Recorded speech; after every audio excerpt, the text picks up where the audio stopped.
우리 함께 보실 말씀은 신약성경 로마서 15장 30절 말씀입니다.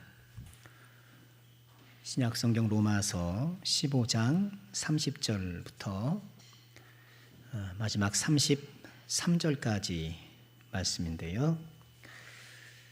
저희 함께 한 목소리로 봉독할까요? 로마서 15장 30절입니다. 시작.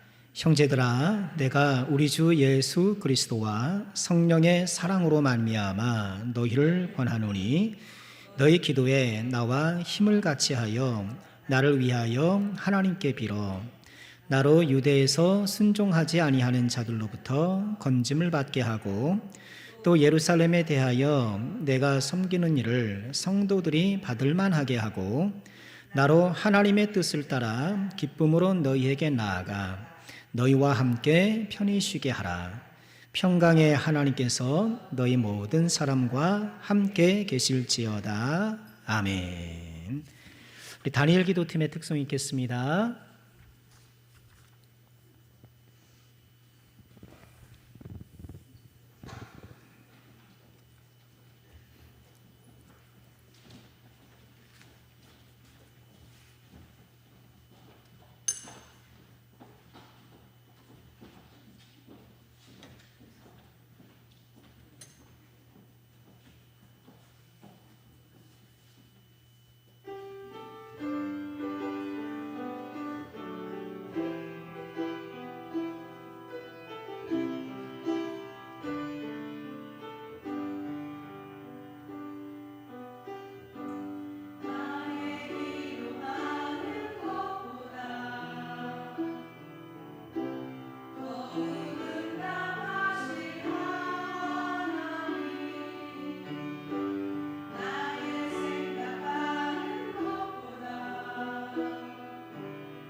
아멘. 우리 박수 한번 하시죠. 감사합니다. 물반 고기반. 네, 너무 감사합니다. 또 한 해 동안 또 기도의 헌신자가 되셔서 우리 기도의 등불로 이렇게 수고해 주실 것인데요. 우리 귀한 종들에게 우리 하나님의 은혜와 평강이 충만하시기를 주님의 이름으로 축원합니다. 서로 축복하시죠. 하나님 은혜 받으세요. 은혜 받으세요. 네, 하나님 은혜 받으세요. 오후 말씀인데요. 원래 세미나로 해서 또 밑줄 채우기도 좀 하고 하다가 같이 말씀을 묵상하는 것도 좋겠다 싶어서 설교 말씀으로 대신하게 되었습니다. 기도로 힘을 보태라. 보내라가 아니라 보태라인데 오타가 났네요. 기도로 힘을 보태라. 보내라도 뭐 맞는 말이겠죠. 자, 오늘 로마서 말씀을 우리가 함께 읽었는데요. 자, 로마는 신약 성경 시대 로마 제국의 수도였죠. 중심지였습니다. 경제와 문화와 정치의 중심지. 그런 로마의 교회가 세워졌는데요. 그런데 이 로마에 있는 교회는 우리가 잘 아는 예수님의 제자나 사도들이 설립한 교회가 아닙니다. 로마에 살고 있던 유대인들이 절기를 맞아 예루살렘을 방문했는데 거기서 복음을 접하게 되었고 그래서 예수님을 믿게 되었던 자생적으로 생겨난 교회예요. 감사한 일이긴 한데 그러다 보니까 예수를 믿는 유대인들은 여전히 율법주의적인 성향을 가질 수밖에 없었고 또 이방인 기독교인들도 아직 이방 종교의 문화를 채 벗어나지 못한 채 신앙생활을 하고 있었습니다. 이런 로마 성도들에게 바울은 이 로마서를 이 서신을 보내서 우리가 받은 구원에 대해서 또 그 구원받은 우리들은 어떻게 살아야 하는지에 대해서 자세히 설명하고 있는 것이죠. 바울 사도는 아직 로마를 가본 적이 없어요. 그런데 로마에 교회가 있다는 소식을 듣고 그들에게 편지를 쓰고 있는 거예요. 우리가 읽은 본문은요, 이제 이어지는 16장과 더불어서 로마서가 마무리되는 그런 부분인데요. 자, 어떻게 마무리를 하고 있을까요? 로마서를 마무리하면서, 편지를 마무리하면서 바울 사도는 이제 로마로 가고 싶다. 내가 로마를 한번 꼭 가고 싶다. 그런 의지를 피력합니다. 우리 본문은 아닙니다만 22절 한번 보실까요? 그러므로 또한 내가 너희에게 가려 하던 것이 여러 번 막혔다. 지금 로마로 좀 가려고 했는데 이런저런 이유로 뜻을 이루지 못했던 거예요. 이제는 이 지방에 일할 곳이 없고, 즉 이제 기존에 있는 사역지에 어느 정도 복음의 기반을 마련했으니 일할 곳이 없고 또 여러 해 전부터 언제든지 서바나, 여러분 서바나가 어디죠? 스페인이 서바나입니다. 서바나로 갈 때에 너희에게 가기를 바라고 있었으니 이는 지나가는 길에 너희를 보고 먼저 너희와 사귐으로 얼마간 기쁨을 가진 후에 너희가 그리로 보내주기를 바랍니다. 이렇게 얘기를 해요. 내가 로마에 너무너무 가고 싶었는데 이렇게 좀 못했어. 그런데 어느 정도 이렇게 이쪽에 복음의 기반이 마련되었으니 로마에 가고 싶습니다. 그리고 로마에 가서 사귐을 갖고 여러분들에 의해서 좀 서바나로 더 가고 싶습니다. 스페인까지 가고 싶습니다. 이런 뜻을 보이는 거예요. 그런데 이제 바울 사도는요, 이제 로마로 가고 싶다고는 얘기는 했지만 로마보다 우선 예루살렘으로 갔어야 돼요. 예루살렘으로 가는 계획을 소개합니다. 25절 보실까요? 그러나 이제는 내가 성도를 섬기는 일로 예루살렘에 간다. 지금 로마로 가고 싶은데 갈 건데 우선은 어디로 가야 된다? 예루살렘을 좀 가야 된다. 왜요? 성도를 섬기는 일 때문에. 성도를 섬기는 일이 무엇일까요? 26절에 설명해요. 이는 마게도냐와 아가야 사람들이 예루살렘 성도 중 가난한 자들을 위하여 기쁘게 얼마를 연보했기 때문이다. 지금 예루살렘은 처음 복음이 발생한 곳이잖아요.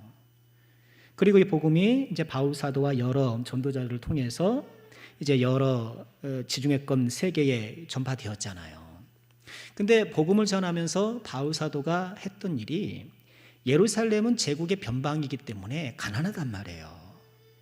또 먹고 살기 힘드니까 이렇게 구제 헌금을 모아서 예루살렘에 전달하려는 그런 계획을 갖고 이렇게 가면서 선교하지에서 이렇게 구제 헌금을 연보하도록 그렇게 독려를 했었어요.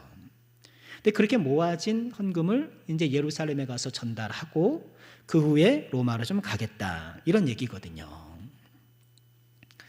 자, 이 구제 헌금을 전달하겠다는 건데 이것은 단지 헌금만 이렇게 준다 이런 의미가 아니고요. 구제비를 전달하는 의미 아니고, 왜 바울 사도가 이것을 직접 챙기고 또 의미를 부여했는가? 이처럼 예루살렘이 아닌 지중해권 디아스포라라 그러잖아요. 흩어져 있는 이방 교회들이 예루살렘을 위해 헌금을 하고 또 그 헌금을 전달했을 경우 뭐가 되나요? 예루살렘에 있는 유대인 교회와 이방 교회가 주 안에서 하나가 되었다라는 것을 보여줄 수 있는 거예요. 아주 뜻깊은 일인 거죠. 뜻깊은 일이죠. 그러니 이 일에 이제 심혈을 기울여서 준비했고 또 그것을 행한 후에 로마로 가겠다. 28절에 그렇게 말씀을 하죠.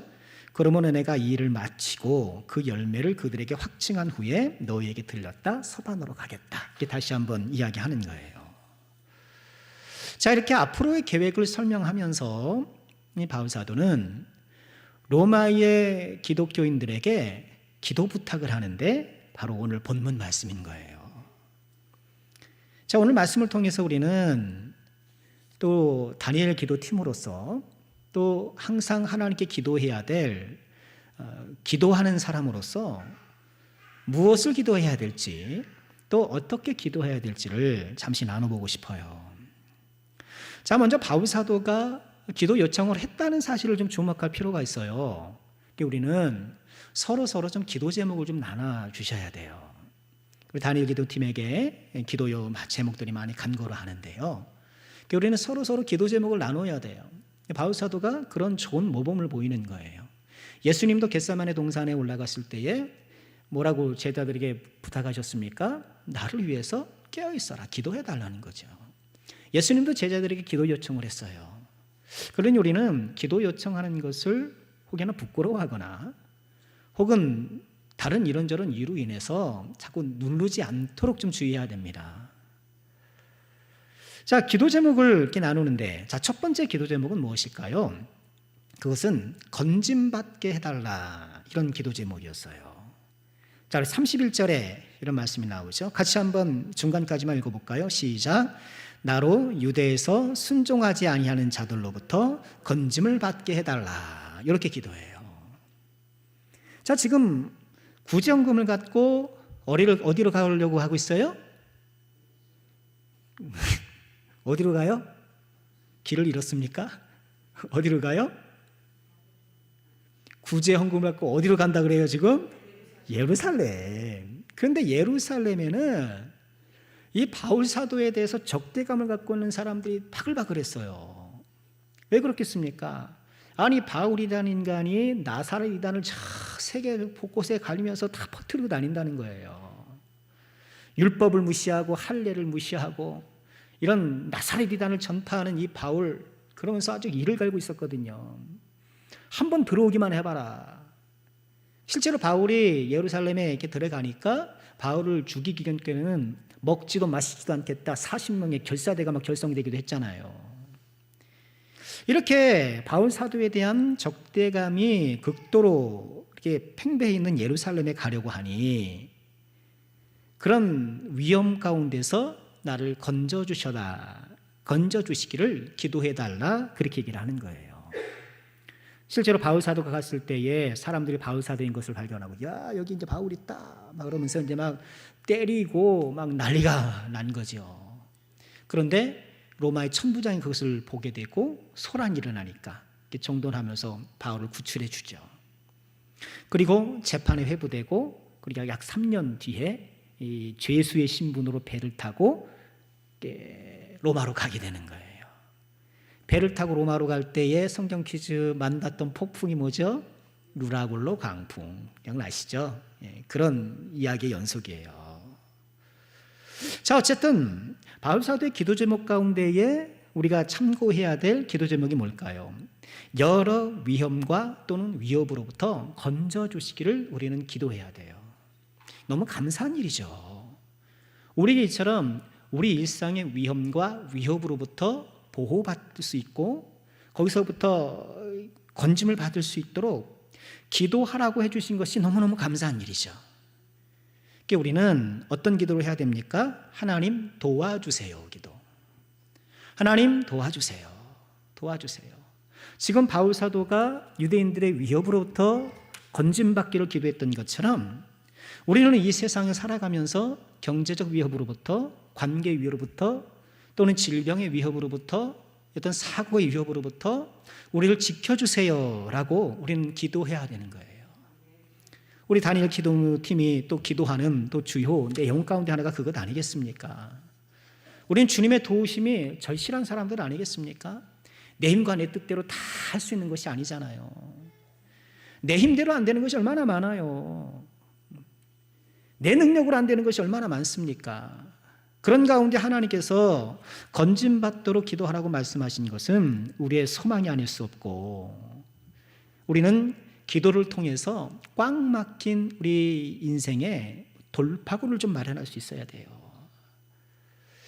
우리 사랑하는 다니엘 기도팀의 기도를 통해 또 기도 제목을 제출한 모든 분들의 그 기도가 응답되어서 인생의 돌파구가 마련되고 또 새로운 국면으로 전환되고 이런 모든 위협으로부터 건짐받는 그런 은혜가 나타나기를, 응답이 나타나기를 주님의 이름으로 축원합니다. 자, 두 번째 기도 제목은요, 내가 섬기는 일을 성도들이 받을 수 있도록 해주세요. 이 기도예요. 자, 우리 31절 우리 중간부터 읽어볼까요? 또 예루살렘에 대하여 내가 섬기는 일을 성도들이 받을 만하게 하소서. 내가 섬기는 일을 받을 만하게. 자, 이 바울 사도가 지금 섬기고 있는 그 일이 구체적으로 뭐였죠? 금방 말씀드렸잖아요. 열심히 적으셨는데 지금 뭘 가져가고 있는 거예요? 연보. 어떤 연보? 구제헌금. 구제헌금 연보를 가지고 예루살렘으로 가는데, 아니 그것을 좀 받을 만하게 해달라고 기도하고 있는 거예요. 아니 구제비금 주면 냉큼 받겠지. 얼씨구나 고맙습니다 그냥 얼른 받겠지라고 생각하기 쉬운데 당시 상황은 그렇게 편한 것은 아니었어요. 왜냐하면 지금 예루살렘에 예수를 믿는 사람들이 생겨나서 교회가 이제 일어나기 시작했지만 예수 믿는 사람이 많겠어요? 유대교를 믿는 유대인들이 더 많겠어요? 아직은 유대인들이 더 많은 거예요. 그런 이 사람들은 이 기독교를 이단시하고 또 이렇게 예수를 믿는 사람들을 박해해요. 물론 유대인들이 어떤 물리적 박해를 이렇게 직접적으로 하기는 어려웠지만 사회적 불이익을 주는 거예요. 회당에 못 들어오게 하는 거예요. 회당 출입 금지. 오늘날에 안 가면 되지 뭐 그 회당 뭐 우리 이렇잖아요. 우리는 다 지금 각각에 살지만, 그러나 우리도 한 농경사회 조금 한 지금 40년 이렇게 거슬러 올라가면 한 지역 공동체, 이런 마을 공동체에서 외톨이가 된다는 것은 굉장히 수치스럽고 또 불편한 일이에요. 그렇죠? 그랬단 말이에요. 회당에 출입하기 금지되었고 이 예수 믿는 사람들을 유대인들이 고립시키는 거예요. 왕따시키는 거예요. 인사도 안 받아요. 이렇게 더 많은 유대인들에게 둘러싸여 있는 이 예루살렘의 성도들이 이방 교회에서 주었던 그 헌금을 받으면 그걸 빌미로 해서 유대인들이 이방인의 도움을 받았다, 이방 교회의 도움을 받았다 이러면서 더 박해하고 또 더 불편을 끼칠 위험성이 있었던 거예요. 그래서 예루살렘 교회가 이런 유대인들의 눈치를 보면서 구제헌금을 거절이라고 한다면 또 그 자체로서 교회가 현실에 타협하는 것이 될 수 있고, 또 바울 사도가 계획했던 이방 교회와 예루살렘 교회가 하나 될 수 있는 이런 좋은 기회를 놓쳐버리는 거잖아요. 그렇기 때문에 내가 섬기는 일을, 이 연보를 전달하는 일을 성도들이 좀 받을 만하게 하소서, 이렇게 기도했던 거예요. 자, 여기서 우리가 적용해야 될 우리 기도의 두 번째 제목은 뭘까요? 역시나 내가 섬기는 이 하나님께 섬기는 모든 사역들이 성도들이 받을 만하고 나아가 하나님이 받을 만한 것이 되게 하소서. 우리는 이 기도를 꼭 해야 되는 것이죠. 그렇죠. 이것이 하나님의 사람에 없어서는 안 될 주요한 기도 제목인 거죠. 하나님의 뜻이 또 하나님의 사역이 모든 고난과 시련을 관통하여 순항할 수 있도록, 또 우리에게 주신 교회 직분을 잘 감당하고 또 이 사회에서의 직업의 소명도 잘 수행하고 우리 가정이라는 이곳이 또 하나의 교회가 되어서 하나님 기뻐하시는 성전이 되도록 우리가 하나님의 백성으로 살아가면서 주의 사역을 감당하는 여러 가지를 위해서 우리는 기도해야 되는 거예요. 그리스도인의 기도가 다른 것은 무엇입니까? 이방 종교인들은 다 주세요 해주시기 바랍니다 하면서 다 자기 일상 필요를 위한 기도만 하는 거예요. 모르겠어요. 그분이 저기 이방 종교를 믿는 분들이 무슨 불교가 천만 되게 왕성하게 하소서 이렇게 기도하시는지 좀 모르겠는데 그런 건 좀 익숙치 않은 것 같아요. 이 세상의 모든 사람들이 다 우리 종교를 믿게 해주세요 이런 식으로 기도하는 경우는 별로 없지 않아요? 우리 그리스도인의 기도는 우리 일상의 필요를 주님 앞에 요청드리는 것과 더불어서 뜻이 하늘에서 이루어진 것처럼 땅에서 이루어지도록 하나님의 거룩한 일들을 위해서도 우리는 마땅히 기도해야 되는 것이죠. 예수님이 뭐라 그러셨어요? 마태복음 6장 31절 이하에 보면 그러므로 염려하여 이르기를 무엇을 먹을까 무엇을 마실까 무엇을 입을까 하지 마라. 이는 다 이방인들이 구하는 것이다. 이방인 수준 기도라는 거예요. 그러니 여러분 이런 것 가지고 내가 열심히 기도했다라고 잘하죠. 하나님께서 그렇게 하라고 하셨으니까 그거 가지고 막 충만하게 생각하시면 안 돼요. 이방인들도 그런 정도는 해요. 아니 더 잘해요. 더 잘해요. 그렇게 일상적인 필요를 요구하는 것은 훨씬 더 잘해요. 보세요. 심청이도 공양미 300석 막 드리잖아요. 여러분 300석 들어보셨어요? 공양미 300석도 막 드리는 거 아닙니까? 더 잘해요. 우리는 마땅히 주님께서 말씀하신 것처럼 우리의 일상으로 기도해야 되겠지만 그러나 거기에 머물 것이 아니라 너희 하나님 아버지께서 이 모든 것이 너에게 있어야 할 줄을 아신다 말씀하셨으니 6장 33절 같이 한번 읽어볼까요? 자막에 해보시고 시작. 그런즉 너희는 먼저 그의 나라와 그의 의를 구하라. 그리하면 이 모든 것을 너희에게 더하시리라. 하나님 나라의 확장을 위해서 복음의 지경이 나의 마음과 나의 생활과 또 우리 교회 주변으로 점점 넓어지도록 이 일을 위해서 나에게 주셨던 직분들, 나의 모든 역할들 이런 것들을 잘 감당할 수 있도록 교회뿐만 아니라 나에게 주셨던 이 세상의 직업 소명도 잘 수행할 수 있도록 우리 선교사를 위해서 기도하고 사역자들의 성령 충만을 위해서 기도하고 이게 다양하게 영적 활동을 기도로 후원하는 것, 이것이 우리에게 꼭 필요한 기도 제목이 아닐 수 없는 것이죠. 자, 세 번째 기도 제목은 무엇일까요? 세 번째 기도 제목은요, 하나님의 뜻을 따라 기쁨으로 나아가도록 기도해달라 이렇게 얘기를 해요. 자, 로마 성도들에게 지금 세 번째 기도 제목을 얘기를 하는데 32절 보실까요? 나로 하나님의 뜻을 따라 기쁨으로 너희에게 나아가 너희와 함께 편히 쉬게 하라 이렇게 기도하고 있어요. 하나님 기쁨으로 너희에게 나아갈 수 있도록. 자, 지금 연보를 갖고 어디로 가고 있다고요? 예루살렘. 그럼 예루살렘 갔다가 지금 어디로 가고 싶어요? 로마. 이렇게 예루살렘에 들렸다가 로마로 가는 이 일들이 참 하나님의 은혜 가운데에 잘 진행될 수 있도록 전진해 나아갈 수 있도록 그렇게 기도해달라 이렇게 얘기를 하는 거예요. 자, 32절의 말씀 가운데 우리가 좀 주목하고 묵상할 말씀은 하나님의 뜻을 따라라는 표현이에요. 하나님의 뜻을 따라.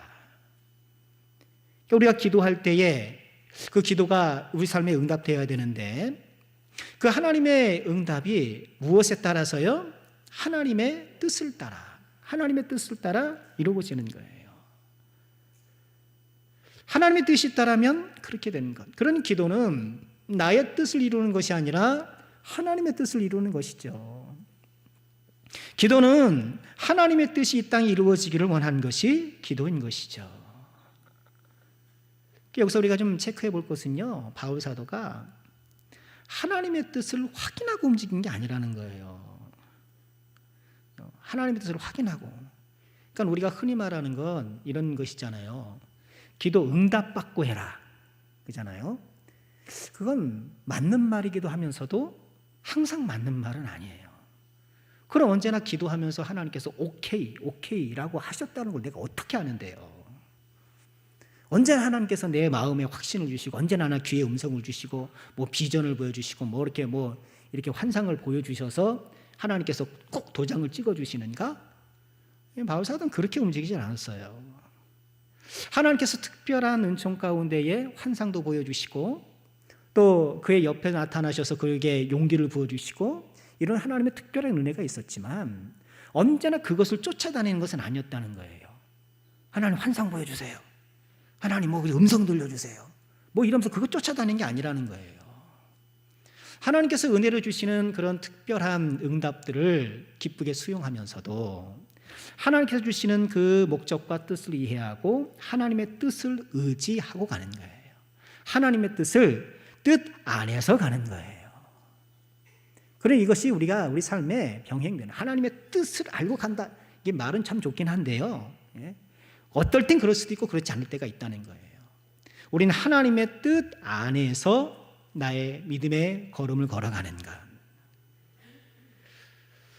자, 우리 사랑하는 모든 주의 종들이, 특별히 기도의 헌신자로 헌신한 우리 다니엘 기도팀이 올 한 해 열심히 기도에 동참해 주실 것인데, 기도 요청을 주신 분들이 정말 모든 이 세상의 위협과 유혹으로부터 건진받을 수 있도록, 또 그들의 믿음이 더욱더 돈독해질 수 있도록, 그들의 모든 인생의 행보가 또 하나님의 뜻 가운데에 전진하고 앞으로 나아가고 상승할 수 있도록 힘써 기도해 주시는 주의 종들 되시기를, 또 우리 모두가 될 수 있기를 주님의 이름으로 축원합니다. 자, 기도의 제목이 이렇다고 한다면 우리의 기도를 이끌어가는 동력은 무엇일까? 기도의 능력은 무엇일까? 이것도 한번 생각해 볼 필요가 있어요. 자, 이렇게 기도 요청을 하는데 우리 30절 말씀 보실까요? 이렇게 기도 제목을 이야기하기 앞서 먼저 이렇게 시작하죠. 형제들아, 내가 우리 주 예수 그리스도와 성령의 사랑으로 말미암아 너희를 권하노니 이렇게 좀 나를 위해서 기도해 다오. 우리 주 예수 그리스도와 성령의 사랑으로 너희를 권한다. 말을 살짝 바꾸면 우리 주 예수 그리스도와 성령의 사랑이 너희를 촉진시켜 그 하나님의 힘으로 나를 위해서 좀 기도해다오. 이런 의미가 내포되어 있는 거예요. 그러나 우리는 기도할 때에 무엇으로 기도해야 될까요? 첫째는 이 기도의 능력은 주 예수 그리스도예요. 예수 그리스도께서 기도의 능력이 되는 거예요. 주님을 의지하고 기도하는 것. 오늘 우리가 중보기도 세미나 이렇게 제목을 붙였는데요. 사실 이 중보기도라는 이 용어 자체의 적실성에 대한 논란이 있어요. 이 중보기도라는 게 맞는 말이냐? 왜냐하면 중보자가 뭔가요? 서로 대립관계에 있는, 적대적 관계에 있는 양자 사이에서 화해를 또는 일치를 도모하는 사람, 이게 중개하는 사람이에요. 이게 중보자예요. 그런데 하나님과 인간 사이에 또 훼손된 관계를 복원해주고 다리를 놓는 분은 누구예요? 예수님. 그리고 또 누구예요? 예수님. 그리고 또 누구예요? 예수님밖에 없어요. 디모데전서 2장 5절에 보면 하나님은 한 분이시요 또 하나님과 사람 사이에 중보자도 한 분이시니 곧 사람이신 그리스도 예수다. 중보는 오직 예수님 뿐이잖아요. 그렇기 때문에 중보 기도라고 이름을 붙여놓으면 마치 기도하는 사람이 하나님과 다른 사람의 어떤 다리를 연결해주는 그런 중보의 일을 하는 것 같은 느낌을 주기 때문에 부적절하다는 거예요. 맞는 말이에요. 그런데 저는 조금 좀 다르게 생각해요. 만약 그 기도를 본인 이름으로 한다면 그럴 수 있어요. 본인 이름으로 한다면 그는 중보적인 역할을 감히도 참칭하는 결과가 될 수 있겠죠. 그러나 기도는 항상 누구 이름으로? 예수님의 이름으로 하는 거예요. 기도 응답은 누구 이름 때문에? 예수님 이름 때문에. 그렇기 때문에 중보 기도라는 말을 써도 그렇게 꼭 틀린 말은 아니다라는 것이 제 사견입니다. 개인적인 의견인데, 그래서 우리는 도움 기도라는 말도 쓰고 또 살짝 중보 기도를 쓰는데, 우리 중보 기도팀 이렇게 하지 않고 우리는 다니엘 기도팀 이렇게 이름을 붙인 것입니다. 이유는 그거예요. 우리의 기도는 누구를 의지하면서 기도하는가? 예수님의 이름으로 기도하는가? 주님께서 우리의 기도에 들어 응답하시는 이름 뭔가요? 우리가 예수님을 의지하고 예수님의 권능, 예수님의 약속, 또 나를 위해서 십자가에 달려 돌아가신 예수님의 그 사역, 이런 예수님께서 하나님과 우리 사이에 맺어놓은 그 관계, 거기에 의존해서 기도하기 때문에 우리의 기도에 응답해 주시는 거예요. 그러니 우리는 기도할 때마다 예수님 의존적인 기도, 예수님의 이름으로 기도했다라는 것을 기도 끝에 그냥 형식적으로 딱 붙이는 것이 아니라, 주여 예수님의 이름을 보시어서 저에게 꼭 응답해 주십시오. 예수님의 이름을 보시어서 저 사람에게 꼭 역사해 주세요. 예수님을 의지하는 기도, 우리에게 꼭 필요한 기도가 아닐 수 없는 것이죠. 예수님의 이름으로 기도하실 때, 예수님의 능력을 의지하며 기도하실 때에 이 하나님의 큰 응답을 경험하시는 우리 모든 주의 종들 되시기를 주의 이름으로 축원합니다. 또 기도의 능력 두 번째는 뭘까요? 성령의 사랑이에요. 우리 30절 말씀, 우리 주 예수 그리스도의 성령의 사랑으로 말미암아, 그리스도와 성령의 사랑으로 말미암아. 그렇지, 우리가 무엇으로 기도해야 되겠습니까? 우리 특별히 우리 다니엘 기도팀 어떤 마음으로 기도해야 되겠습니까? 우리가 사랑의 마음으로 기도해야 합니다. 이제 신방을 이렇게 다니면 기도 제목을 이렇게 주시잖아요. 기도 제목 주시는 걸 보면 한자 한자 이렇게 썩어서 어떤 마음으로 주셨을까 싶은 거예요. 그죠? 네. 그 기도 제목이 소중할 수밖에 없어요. 하나 이렇게 생각하면서 눌러 썼을 거 아닙니까? 우리도 그렇게 기도 제목을 우리에게 요청해 주신 분들의 그 마음, 그 간절하기도 한 마음, 또는 좀 주님께서 정말 도와주셔야 될 만한 그런 또 열악한 상황들, 이런 것들을 우리가 마음에 품고 긍휼의 마음으로, 또 공감의 마음으로, 사랑의 마음으로 기도하는 것, 우리 다니엘 기도팀이 꼭 가져야 될 마음이 아닐 수 없는 것이죠. 마태복음 5장 44절에서 예수님께서 이렇게 말씀을 하셨죠. 나는 너희에게 이르노니 너희 원수를 사랑하며 너희를 박해하는 자를 위해서 기도하라. 사랑하며 기도하라. 사랑하며 기도하라. 기도는 어떻게 해야 돼요? 사랑하며 기도해야 돼요. 우리에게 기도 제목을 주신 그분들을 사랑하시기를 주의 이름으로 축원합니다. 그들의 형편에 공감하시고 이 기도 제목이 마치 나의 기도 제목이고 내 이야기로 생각을 해서 정말 사랑의 마음으로 기도할 때에 하나님께서 꼭 응답해 주실 것입니다. 마지막으로 기도의 세 번째 능력은요, 낮아짐입니다. 낮아짐, 겸손인 거죠. 자, 어떤 기도의 능력을 말씀하셨습니까? 먼저는 예수님의 이름으로 기도해야 된다. 또 성령의 사랑으로 기도해야 된다. 말씀하시면서 우리가 기도자가 품는 그 사랑을 성령께서 주시는 사랑이다라고 아주 분명하게 말하고 있는 거예요. 성령께서 우리에게 주시는 사랑, 여러분 우리 안에 나타나는 모든 선한 열매는 하나님께서 주신 거예요. 성령의 열매는 이 하나님께서 사랑도 성령의 열매 아닙니까? 우리는 내가 선해서 사랑의 마음이 일어나는 게 아니에요. 늘 말씀드리잖아요. 내 안에 좋은 마음이 생겼을 때는 하나님께서 주셨다는 생각을 갖고 그 실천하는 게 좋은 거예요. 내가 기도하고 싶은 마음이 들다 딱 기도하시면 좋아요. 내가 섬기고 싶은 마음이 든다? 하나님 주신 걸 딱 하는 거예요. 나에게 좋은 마음을 주시는 것, 이 하나님의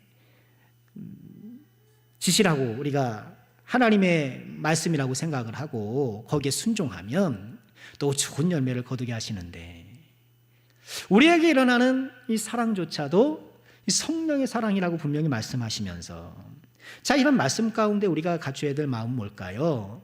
이 겸손한 마음이에요. 기도자가 늘 경계해야 될 것은 교만이에요.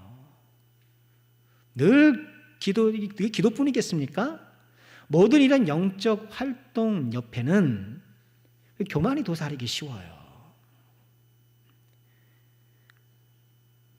내가 했다 이거예요. 그리 쉬워요. 예수님의 이름으로 기껏 기도해 놓고서는 내가 열심히 기도해서 응답받았다라고 생각하는 게 우리예요.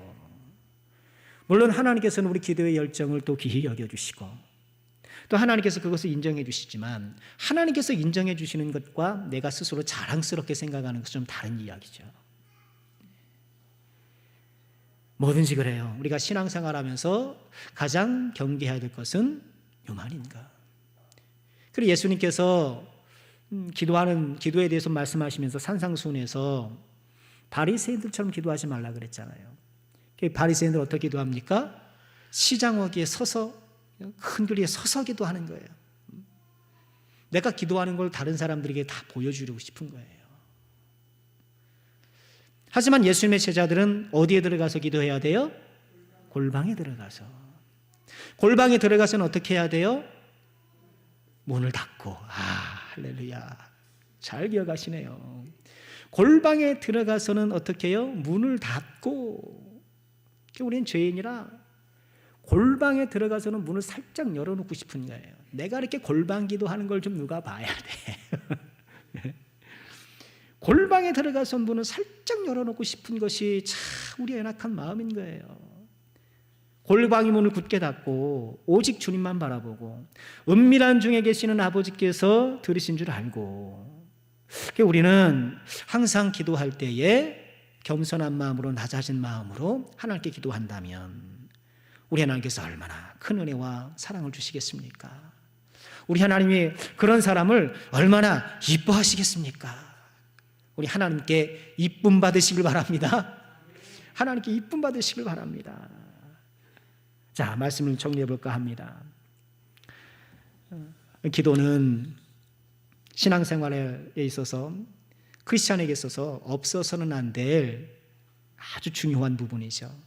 주님께서는 기도를 우리 호흡에, 주님께서 비유하신 건 아니지만 우리는 기도를 호흡에 견줄 만큼 신앙인의 생동감을 불러일으키는 것이 기도인데, 우리 항상 기도하시되 특별히 기도의 헌신자로 작정하신 단일 기도팀, 오늘 말씀 꼭 붙잡고 기도의 등불을 이렇게 밝혀주시는 가운데에 하나님께서 심령의 등불을 밝혀주시고 인생의 등불을 밝혀주시고 나아가는 모든 앞길에 하나님의 빛이 함께 하시는 복된 우리 귀한 일꾼들 되시기를 주의 이름으로 축원드리고요. 또 함께한 우리 모두가 다시 한번 주님 앞에 기도 신앙으로 서기를 다짐하면서 놀란 하나님 은혜 가운데 걸어가는 저와 여러분이 꼭 되어야 되겠습니다. 늘 주 안에서 강령하시고 승리하시기를 주님의 이름으로 축원합니다. 기도하겠습니다. 참 좋으신 아버지 하나님 감사합니다. 오늘도 저희를 사랑해 주시고 기도의 헌신자로 불러주시니 참으로 감사합니다. 오늘 다니엘 기도팀이 또 1년의 사역을 앞두고 하나님 앞에 기도하며 나아갑니다. 주여, 소중한 시간을 내어서 나뿐 아니라 교회와 지체들을 위해서 간절히 기도하는 주의 종들을 귀히 여겨주시옵고 그 기도마다 응답해 주시고 기도하는 자에게만 주시는 하나님의 놀라운 은총을 체험하는 복된 종들이 되게 하여 주옵소서. 주님의 교회에 기도의 등불이 꺼지지 않기를 소원합니다. 기도의 종들을 통하여서 날마다 기도하고 항상 기도하는 우리 남성교회가 되게 하여 주시옵고 기도 헌신한 모든 주의 종들이 그의 심령과 인생 가운데에 하나님의 놀라운 은총이 등불 대신 하나님께서 그의 모든 삶을 밝혀주시는 놀라운 은혜와 사랑으로 덧입혀 주시옵소서. 주님께 감사드리옵고 예수님의 이름으로 기도하옵나이다. 아멘.